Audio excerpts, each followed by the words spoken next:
नमस्कार दोस्तों, स्वागत करते हैं एक और नई वीडियो में। भोजपुरी इंडस्ट्री की एक और बेहतरीन फिल्म को यूट्यूब पे रिलीज किया जा रहा है, जिस फिल्म के नाम है सास का मुंह काला बहू का बोलबाला।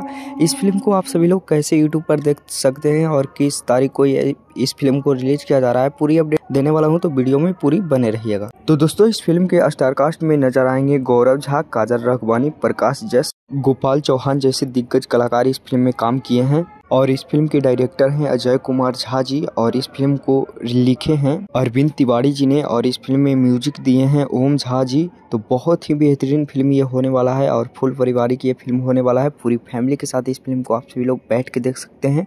कोई भी अश्लीलता और वल्गर शब्द या कोई भी ऐसे चीज का यूज नहीं किया गया है। तो दोस्तों, इस फिल्म को रिलीज किया जा रहा है 6 अप्रैल 2025 11 बजे। इस फिल्म को इंटरटेन रंगीला के यूट्यूब चैनल पे देख सकते हैं। तो ये अपडेट आप सभी को कैसा लगा कमेंट बॉक्स में कमेंट करके बताइएगा। अगर मेरे चैनल पे नए होंगे तो चैनल को सब्सक्राइब करिएगा। ऐसे ही बेहतरीन फिल्म और मजेदार फिल्म का अपडेट हमारे चैनल पे सबसे पहले आता है। तो मिलते हैं किसी नेक्स्ट वीडियो में किसी नेक्स्ट खबर के साथ। धन्यवाद।